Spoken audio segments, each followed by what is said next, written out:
What I think is so interesting is that Alejandro started at the front desk in the early 90s and is now the CEO of all the desks in the group. So huge journey. I learned early on when summers and weekends, we were in the store learning about entrepreneurship, about how you run an operation, sales, marketing, accounting, etc. What makes a business tick. I always thought, particularly living in Miami, Florida, going out on weekends, trying to meet girls and buy beer, it's not cheap.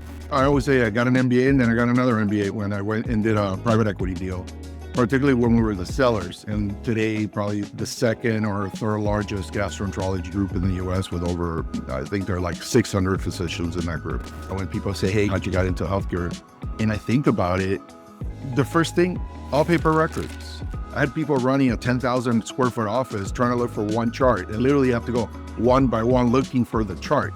The idea is that everything has changed. And I always say the only constant in healthcare is change. And now with AI, forget that. That just takes it to another world. The whole way that healthcare gets the business or the way healthcare gets managed, it's still the same. It's interesting. I was speaking to someone recently and they said, healthcare is one of those really interesting industries where the innovation makes the exterior look like a sports car, but if you open up the hood, you still find someone on a bicycle underneath. A lawyer charges $700 to $1,200 an hour, and a physician has to charge somewhere around $300, about a quarter or a third. I would say doctors, surgeons get educated and spend a lot more time in school and have skills that are not illegal, keep me out of a lawsuit or keep me out of jail versus, oh, I'm gonna die. You can automate everything out of healthcare that you want, but at the end of the day, you've got a human somewhere in the journey. I think injecting that empathy, making it very human-centric, even if what's sitting under the hood is a machine that's running at full speed, that top layer, it's gotta feel like flesh.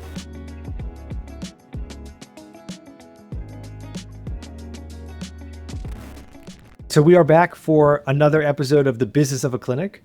We are here with Alejandro, Alex, goes by both, who is currently the CEO of Synergy Orthopedic Specialists in the US, 30 years in healthcare operations of different sizes and shapes, which he'll take us through in a couple minutes. What I think is so interesting is that Alejandro started at the front desk in the early 90s and is now the CEO of all the desks in the group. So huge transition, huge journey, interested to dig into that as well. And I think on the larger side, worked with groups and led groups of 100 plus providers. So there's probably some interesting learnings that you have from that experience as well.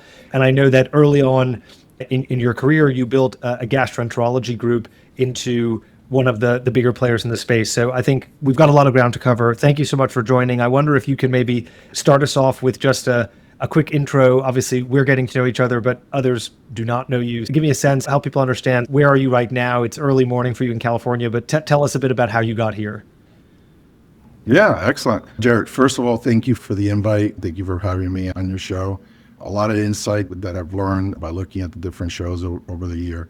And so basically, like you stated, my journey in healthcare is kind of interesting because I don't have physician parents or I don't have any family that were in healthcare. My family actually was in the retail industry for most of their life. My younger brother's also in the same industry. He kind of took over my parents' business.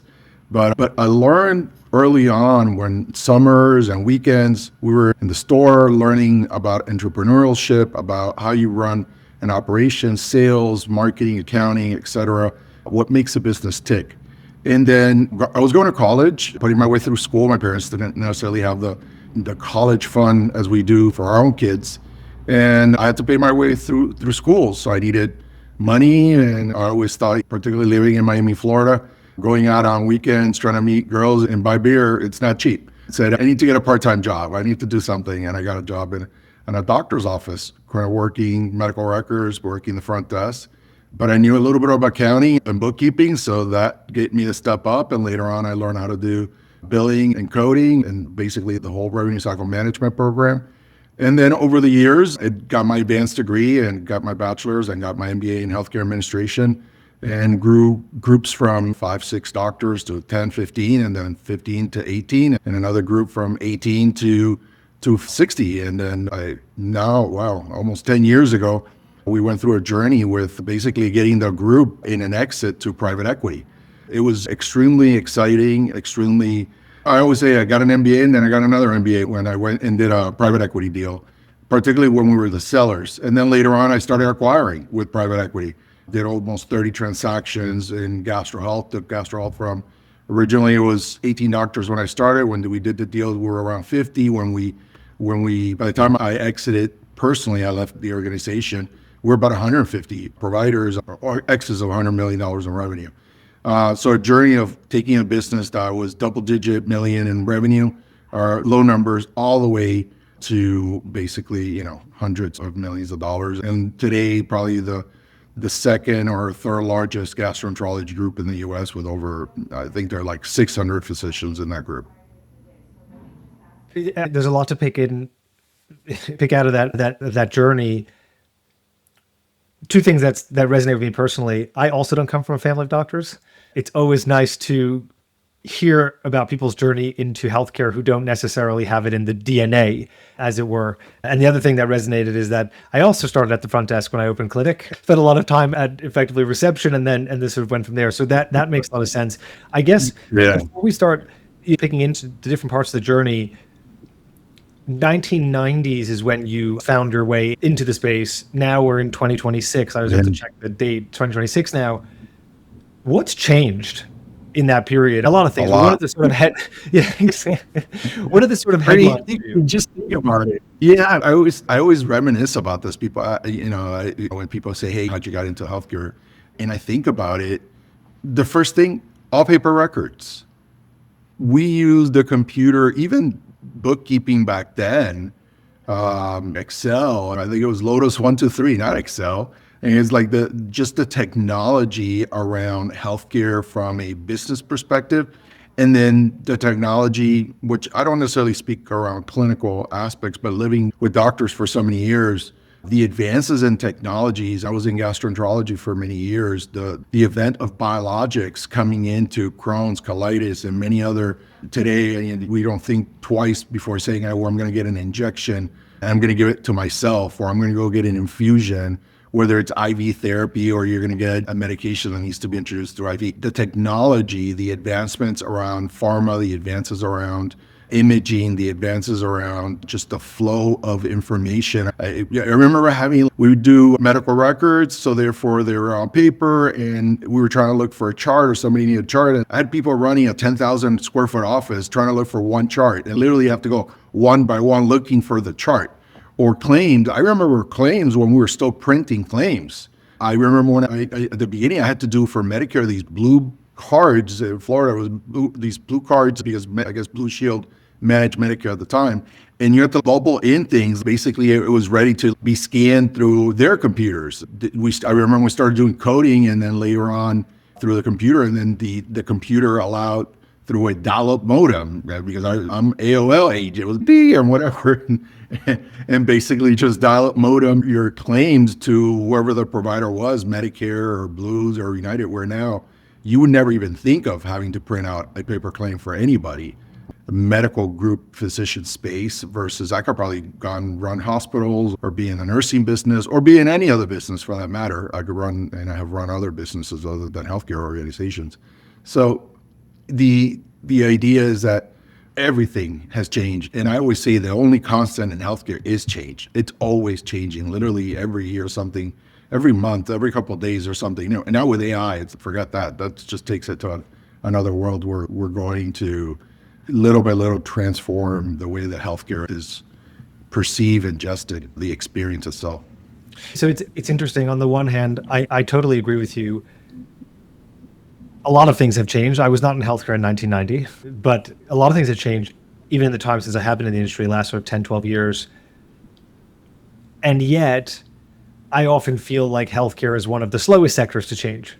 It feels very fast. And at the same time, if you look at other parts of the market in other industries, it's fast when you compare it to shipping. It's very slow when you compare it to, actually, I don't know if it's fast when you compare it to shipping. I don't know that much about shipping, but it can feel very fast and very slow. But now you're saying, hold on, someone just moved the car up to fifth gear. We were in third gear, now we're in fifth gear. AI is here, it's starting to accelerate. Where are you seeing that sort of acceleration, that pace around change? How are you feeling it day to day? You run is a large provider operation right now.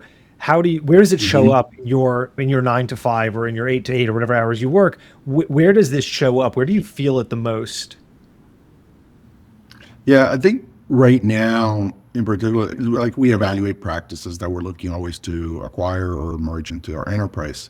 And I still go to offices, 5, 6 doctors there's still paper records in those locations. I'm like still astonished that we're still there. There's ASCs, there's ambulatory surgical centers that are basically still running on paper. Many parts of the process have transformed and gone to the next level where the technology is fully embedded into the business. You need a computer in order to interact with the patient, interact with the payers. But at the same time, I think cost, there's 2 ways to look at the cost. Some physicians look at the additional cost of technology, but they don't necessarily bring them any additional leverage when it comes to growth or revenue, or for the matter, contracting. Because again, those things are still, some things have advanced, and again, some things have not. And we think about the way we get paid today, it's the same way that we did 30 years ago based on a percentage of Medicare, and Medicare kind of dictates everybody's numbers and we do a lot of workers' comp. So we have worker comp fee schedules that are derived by the state. And even those are pretty archaic as well. The whole CPT code system, the whole ICD-10 system, the whole way that healthcare gets the business, or the way healthcare gets managed, it's still the same. We still have, I think we're moving to, I wouldn't say now health systems or health enterprises, where you have an Aetna and CVS that own medical practice and clinics and pharmacies and health insurance payers and so on, or an Optum that's in similar bandwagon. But the majority of the healthcare the exchange happens with a doctor. You feel bad, you're ill, you get sick, you engage with a provider, or again, whether it's a nurse practitioner, PA, or a physician, but you engage with typically a physician, and then that person provides orders, sends scripts, and thankfully now they're all electronic, so you show up at your pharmacy of choice, and usually it's there. The insurance already verified, the pharmacy verified the insurance, the doctor verified your insurance. Hopefully they charge you a copay or your co-insurance, and we know what to charge you, and so on. So I think we've come a long way, but the complexity of healthcare still exists. We just come up with other tools to go around. If we think of it if we were saying, hey, we want to lean the process or develop some type of Six Sigma process with healthcare, there would be tons of workarounds that we're doing. There's lots of failures points that we have. So as much as we've come forward, we're still very complex business, and the technology has not really advanced us, just allows us to develop the more workarounds to try to facilitate the complexity and make it seamless, or more seamless, just simpler. It's interesting. I was speaking to someone recently, and they said healthcare is one of those really interesting industries where the innovation makes the exterior look like a sports car, but if you open up the hood, you still find someone on a bicycle underneath. At its core, there is this structural inefficiency that you can. Exactly. The total Flintstones. It looks great. It looks like a car moving really fast, but there's something structurally that prevents some of that acceleration, so you can work around faster, but you're ultimately still working around. It's very interesting. One of the things I'm curious about, so you said at the end of the day, you're still interacting with a physician, you're still coming in, or maybe it's a PA, maybe it's a nurse practitioner. That patient-provider relationship, there's an element that will never change. Some people will say, here come the AI doctors. I personally don't buy it yet, but maybe at some point it will, but I don't buy it yet.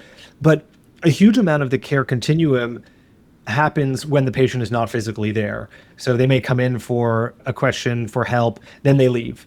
I'm curious, in the time you've been in industry, and how do you think about it today in your role, when someone comes in to see you, how do you think about providing 360 degree care provision, where you're giving that 5-star experience when someone is physically on site with you, but also when they then walk out the door, it's not like there's someone else's problem. So what does that look like for you? How do you think at an operator level about providing that patient support in and outside the clinic?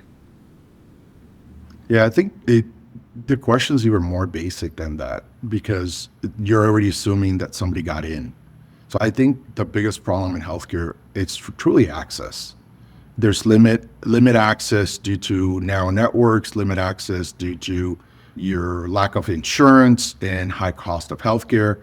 There's first, the idea is access, entry points. If you're a new physician, you started your new practice, you'll get a Medicare number, Medi-Cal number, and you'll be able to see those two type of patients in cash. If you're lucky, you'll be able to get added to a couple of PPOs or general programs at a very discounted rate where basically it's extremely hard to live or make a living as a physician.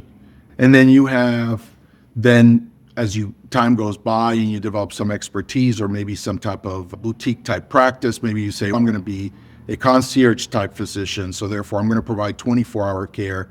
I'm going to go ahead and call me on my mobile number if something comes up, etc. The problem with that is that the business of healthcare does not provide a payment for the whole episode of care. It provides payment for specific interactions with the patient.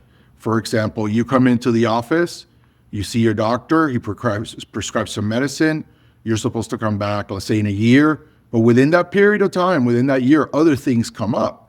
And the only way to interact with a physician based on the current payment model is that you actually have to come into the office or do a televisit in order to interact with the physician and have a conversation. I mean, in truth, no different than if you were interacting with a lawyer or interacting with an accountant or interacting with a web developer or anything like that. You're basically charging by the hour. But I always say, if you think of what the reimbursement is for a gastroenterologist, when you have maybe you're constipated and you feel bad, your stomach aches, and you need to go, and you don't have insurance, and typically you're going to get charged $300 to $400 depending on the market, depending where you're at, but somewhere in that ballpark for a visit. Maybe with insurance, it might be $100 copay or a $50 copay or something like that. But if you have, for your house, if your your toilet got stuck, and you have to call the router type individual plumber to come into your house and do that, the first thing they would say, that's great, but for us to go to your house, we have to charge you a $150 visit. And if everything goes well and we end up doing some more stuff, maybe we'll throw in the $150 into a credit and the other thing. And the next thing, they take out your kid's toy that the kid went in and dumped through the toilet and unplugged your toilet and charge you $500. Okay, I don't know. Something's wrong with that. Something's really wrong with that, because you have the physician that's going to charge you $300 and then people say, it's really hard. Doctors need to only see me for 5-10 minutes. The system is set up that way. You know, a lawyer charges $700 to $1,200 an hour, and a physician has to charge somewhere around $300, about a quarter or a third of what somebody that's somewhat educated around the same life cycle. I would say doctors, surgeons get educated and spend a lot more time in school and have skills that are not illegal, keep me out of a lawsuit or keep me out of jail, versus, I'm going to die, or something really bad's going to happen to me. And I don't know, I think there should be greater value to the equation of equity of healthcare versus the other professions. Again, lawyers, accountants, there's a lot of professions that are really good. So not really batting on them, but just trying to use that analogy, a plumber, et cetera. And going back to, we talked a little bit about it in regards to AI. I truly feel that the COVID time period where we started using telemedicine as a way to interact with patients at their home changed things significantly. But at the same time, there's been over and over, year after year, trying to reduce or basically cut back on the reimbursement and utilization of telemedicine by payers, by the government, and so on, trying to get patients back into the office instead of trying to have healthcare provided to them. So a lot of people that want that almost feel like they have to pay out of pocket for that cost and not use their insurance or not use their government-funded programs. In addition to that, if you look at that perspective, there is a much higher, I would say there's a much higher opportunity or engagement with a patient when they're physically in front of you. You can't, if you have a stomachache, the doctor can't touch your tummy. and see if it's rigid. If you have a knee issue, they can't ask you to bend your knee and see and touch where it hurts and try to figure out if it's an ACL tear or if you just have inflammation and arthritis in your knees. And then you have to get the MRI or the X-ray and all the other things happen. So eventually you still have to come in. So I think that there's going to be opportunities where AI will play a role in providing medicine. I'm not sure what it is today because I think that it's still too early on, and I think physicians want to continue controlling it. But I do know a lot of physicians that are trying to figure it out themselves to try to see how they expand their practice of medicine and they could provide more care to more people. Because again, going back to the first thought that I had, access, I think, is the biggest problem. It's interesting. Obviously, I'm in the UK now, but grew up in the US, so I'm familiar with both health systems. I think there's similarities in the UK. I always say that the easiest way to think about the sort of value chain is if you just assume everyone is self-paying or cash pay for the time being, just to get rid of the complexity. It's really interesting. You said something, the plumber example is interesting, right? It's when you're getting charged by the plumber, you're being charged for the end-to-end logistics and operational delivery, to get there, to fix it, and then maybe to come back and fix it again. And when you said that, I found myself thinking, when I go to the doctor or when I think about paying for healthcare, I very much index to the specific moment of intervention, and I don't think about the fact that fee model actually needs to cover the entirety of the pre, the post, and I think you're right. I don't think that providers could get away with charging that way, but it's interesting, certainly from an insurance perspective. Yeah, I guess there isn't coverage for the plumber getting out to your house. That's not the value moment is take the toy out of the toilet. That's like that's the aha moment. That's what we're going to pay for. But actually it's everything else that enables that to be really high quality. It's interesting.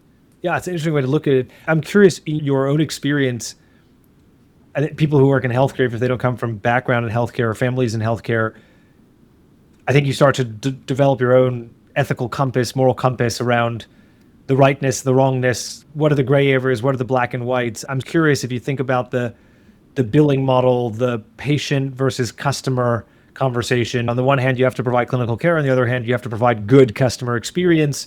Those two things together working to result in ultimately a sustainable business.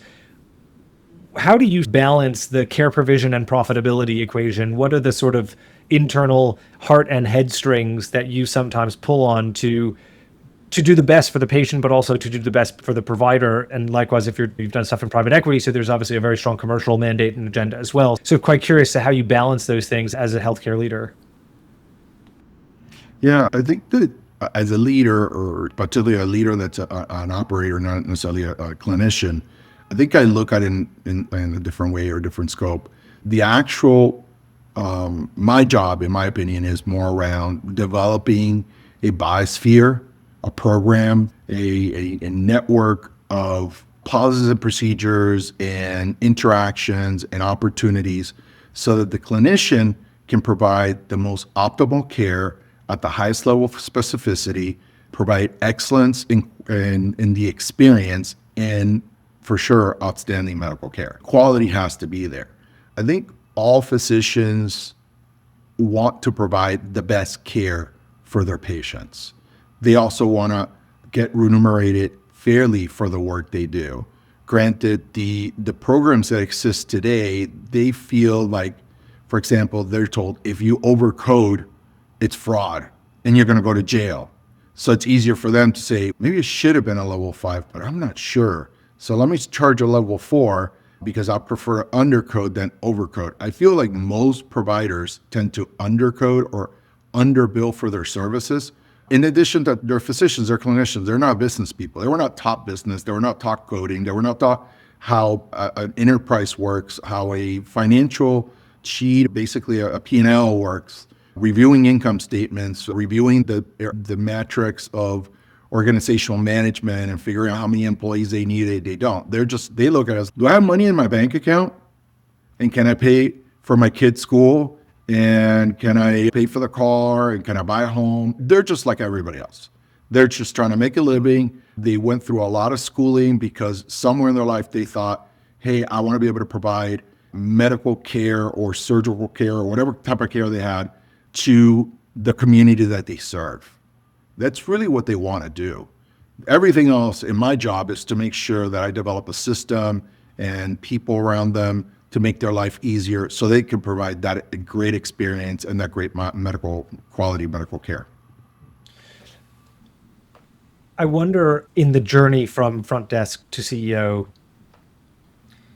I guess it's, as you're saying, it's about enabling. So how do we almost take away the non-clinical components of the role so that the clinical components can shine through from those who are qualified to deliver that high quality care? I'm thinking on a journey you would have initially done and now presumably direct and enable and empower and convene others to do a lot of that work. Yeah. If you had to list out bullet points, the top 5 things, top 3 things, top 2 things, whatever number, top things that result in bang for your buck, leverage for your clinical care, what do you need to take away from clinicians? What are the truths that you've learned, things that people assume, oh, the clinical team needs to do this. Actually, what have you learned about creating that capacity, that breathing room that you maybe didn't know when you started, or you didn't know where to look, and then suddenly you realize, it's actually here. When we pull this away, or when we restructure this admin, this back office, this enablement function, suddenly the headroom really starts to open up and things get a lot easier and that clinical care shines through. Do you have your sort of your top 2, your top 3? Maybe keep the top 1 as a trade secret for yourself. Maybe do top number 2 and 3. Yeah, I think that the first thing when you mention it for me is empathy. It's really interesting. It's not about what you take away, but more what you add into the program. I think that doctors, again, go in with a very altruistic view of what they want to do in providing medicine. They want to have their own business. They want to be entrepreneurs. I don't know that any doctor says, I'm going to go and become a doctor because I want to go and work for so and such hospital. Maybe they might say Cleveland Clinic or Mayo or NYU or something like that. But in reality, at the end, they're like, I want to be doctor, name, last name. That's really what they want. They want to be this physician, this thought leader, this person that's going to be healer. So if one thing we can add to it is providing empathy to the patient. And I don't think it's from the doctor's perspective. It comes more from the staff perspective. It comes from the operations. I think the operations need to set up more empathy, more emotional intelligence towards the patient. They are sick. They are hurting. They are in vulnerable states where they need somebody the most. And when you answer the phone, hello, you want an appointment? What's your date of birth? That's not it. That's not what we want to achieve for. In our organization, we say, thank you for choosing Synergy Orthopedics. We start there because we know they have a choice. They could have gone anywhere else. They could be provided healthcare anywhere in the community, any other doctor. In our case in San Diego, there's 200 something orthopedic surgeons. Our group has 25, fantastic. We're one of the largest groups in the market, but we're still a little bit over 10% of the market share. So they still have 90% of all the doctors in the community to choose from. We need to let the patient know we care, that we emphasize that they are not happy, that they're not ill, that they're ill, that they're in pain. Particularly in orthopedics, people are in pain. When they come in, they're not coming in because, I have a headache or my belly rubs. That's primary care. When people are coming to us, something tore, something broke, something's in arthritis, some major pain, the bone and bone is touching with the other. There's some major issues. They barely can walk in some cases. I see patients coming into our clinic and they're with their walkers and stuff. These are young people. They shouldn't be on walkers. They're not 90 years old. Granted, nowadays 90 years old can be running marathons. I know a physician that's in his 80s, and this guy is a triathlon. It's just like the body can do so many more things that we can allow it to. But I think the staff we need to provide the best customer service that we can. Our patients are our customer. And I feel that if one thing is lacking in healthcare overall, Whether you go to a pharmacy, you go to the pharmacy, it's the first thing. It's like, oh, you're here to pick up your meds. Okay, have your date of birth and your first name and last name. What happened to thank you? But then again, there's a queue with 40 people waiting in line, trying to get in to pick up their meds. If you have an app, maybe you could skip the line and show with the little app, the little thing, and then you go ahead and scan it, and then they go get your meds, and they don't talk to you. That one's like, let me not talk to you so I can provide you faster medicine. Somewhere along the line, we lost it. We need to get back to the normality of being human beings. We're providing human care, not IT. We're not doing coding here. I feel very redeemed right now by everything you're saying, because I think so. Coherent, where I'm now with the Coherent team, I think we celebrate what you just said, which is that you can automate everything out of healthcare that you want, but at the end of the day, you've got a human somewhere in the journey. Even if it's just the patient, at some point you got robo doctor, it's still the patient, it's still a human. That human should be treated like a human. They should feel like they're being looked after as if they were going to a 5-star resort, not as if they're buying shoes online. And if you use the IT example, it's another great example of this lack of service and support. And for us, we take a technology-based approach and saying that actually the tools aren't there to let providers provide that kind of support. But I think it's interesting, you said in response to I asked the question, what do you take away? And your answer is you don't, you add as the first thing you add. And I think you're right. I think injecting that empathy, making it very human centric, even if what's sitting under the hood is a machine that's running at full speed, that top layer, it's got to feel like flesh. It's got to feel human. If you put that against the comments you made earlier, here comes AI and now things are getting fast. Obviously there's a lot that AI does in both admin and clinical context, but let's just say the admin context for a second, given the examples you gave, where suddenly more time and space might exist. How do you make sure, what are you thinking about as an executive leader in healthcare, exec operator? What are you thinking about to not let it disappear? How do you balance this thing that many of the AI vendors today will say, actually, you can get rid of people, no one has to talk to anybody anymore. How do you balance that? How do you resist that pressure from the market and from invest? Make it more efficient. What are you thinking about when that's going on? No, but I do feel that we have to make it more efficient because we're one of the few industries that has, number one, we're capped. When it comes to revenue, we're capped. Or we're actually put on pressures. Medicare, particularly around orthopedics, is looking to do a 3% cut next year, again, which it has been doing for the last, 30 years, has been cutting reimbursement.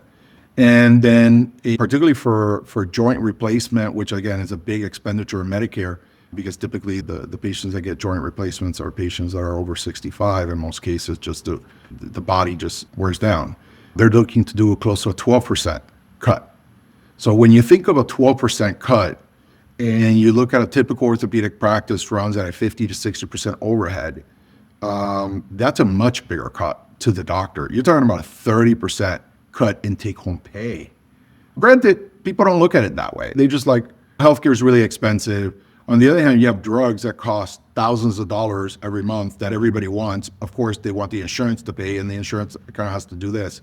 Do I pay for that or they pay for this? In reality, instead of trusting the doctors, which are the ones that went to 18 years of school and training and advancements and have to continually educate themselves and continue to keep their medical license active in order to do what they do every day, we are now trusting, and we have trusted for many years, the government, insurance payers, big conglomerates in regards to how care needs to be delivered. So going back to your question, AI or being able to be more efficient in the practice in order to do more, to reduce costs, is a necessity. I don't think a doctor is going to say, hey, I'm going to use an AI scribe and get rid of my staff because he wants to. He would prefer to have somebody there assisting him in the exam room with the patient and taking notes and helping him document. In truth, they would prefer not to have to develop a 3-page note in order to bill their services.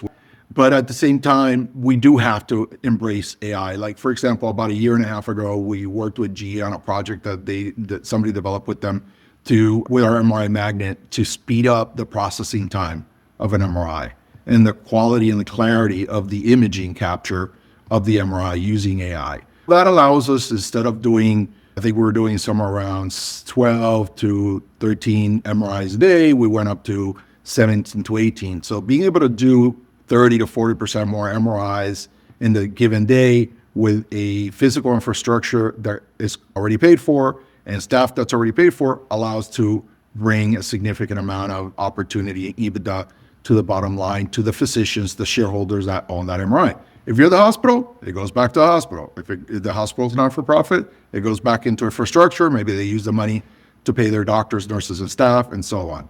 So I think that there's really good opportunities with AI, whether, again, using an AI scribe. I still have a lot of doctors that don't like it. They still have staff do it. They use voice recognition, which, again, it's a technology that's been around for a long time, but now with AI, it's getting way better than it was 15 years ago. And outside of that, we're twinkering and just still starting to do answering the phones. Like if you want to cancel your appointment, instead of pressing 1, 2, and 3, and 4 for reach the operator, reach the appointment people, reschedule your medicine, and so on.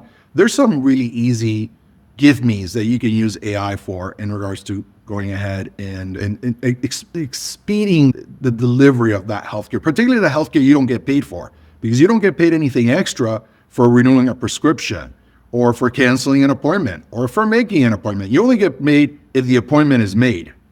Granted, everybody in healthcare wants to get paid by the doctor, by the minute, by the hour, by the month, by the whatever. Nobody gets paid on success. The only people that get paid on an event or an encounter are the providers. And then that payment has to cover the whole delivery of healthcare in that experience. So I do feel that we have to include AI.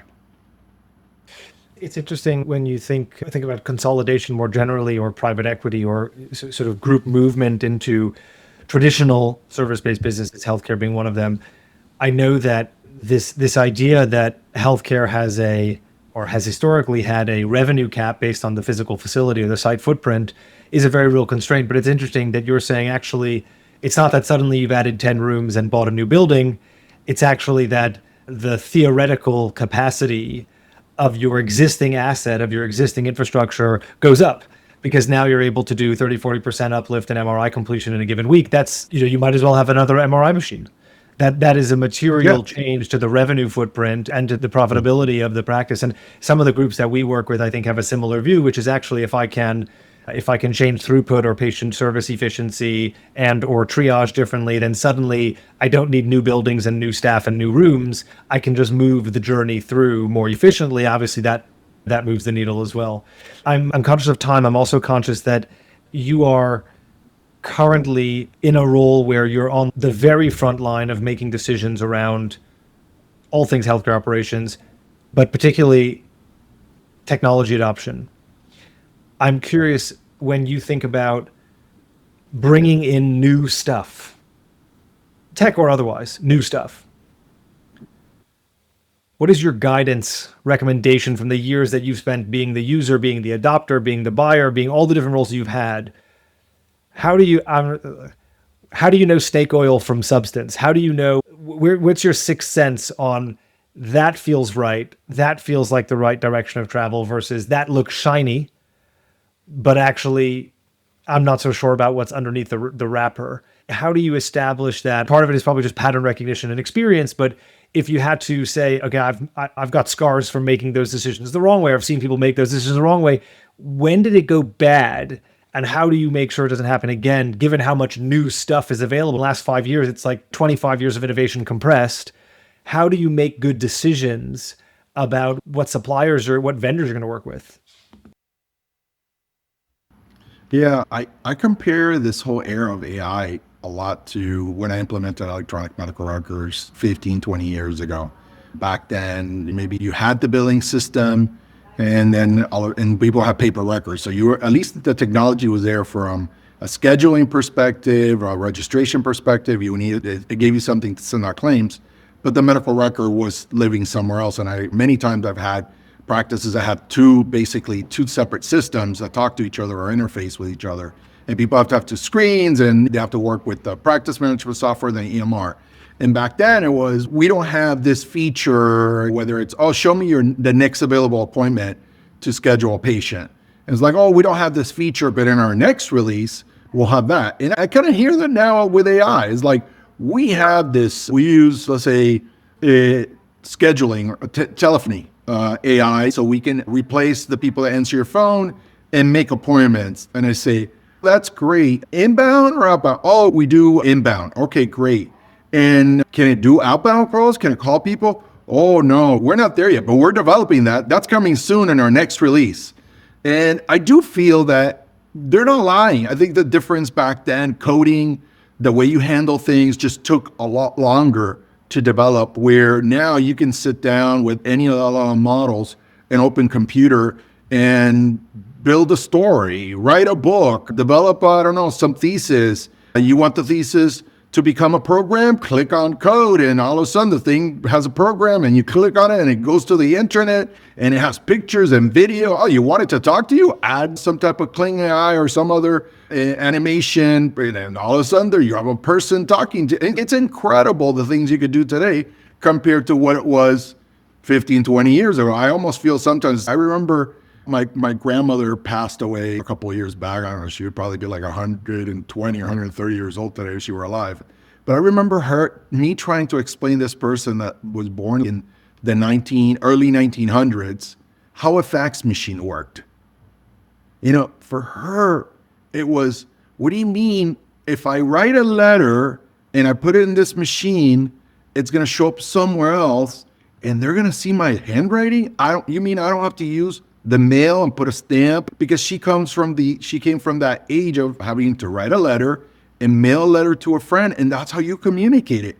Where right now, we went from letters to phone calls. Somewhere telex came and died. The fax machine is only living in healthcare organizations. I still don't know why, because it's incredible that we still have fax machines to communicate with each other. It's like the weirdest thing. Then keep on going, computers still today. Basically, we talk to our phones with a chat, with AI's talking back to us. It's like, it's the weirdest thing in the world if you think about it from where we were literally 100 years ago. It wasn't that far off what I'm saying. So I kind of think I went on a tangent, but I think that for sure there's a lot of space and opportunity to grow in healthcare. And again, I go back to it. I think access is number one. And I would say number two is providing empathy to the patient, caring about them. And then add all the technology you want. You need to. But for sure, the bells and whistles will get there. Things will work. I do see people say we can do your billing or manage your RCM with AI. I'm like, you probably cannot. But I will say maybe in 5 years you will. Maybe in 5 years, the hardest part, and everybody's seen these statistics, the people that we're going to hire AI agents, and the question is, how are we going to train our current workforce to do something else, or train our current workforce to be the ones that are managing these AI agents? So that, because at the end, they can't do everything, at least today. There's a lot of gaps in the process, so you need somebody to manage that. So start with access, develop empathy for the patient through your staff, and then finally add technology wherever you can, because it's going to help you survive in this ever shrinking and stressful business that we're in healthcare. I had another question, but that felt like such a nice outro that I think I'm going to probably hold those questions back. Alejandro, thank you so much for sharing a bit of the story, the journey you've been on, which is very sort of enormous range of responsibilities. You've seen probably more sides of the healthcare experience than most. For those interested, you can follow up directly. Alejandro is very findable through his work, so you're very welcome to reach out. And thank you everyone for joining.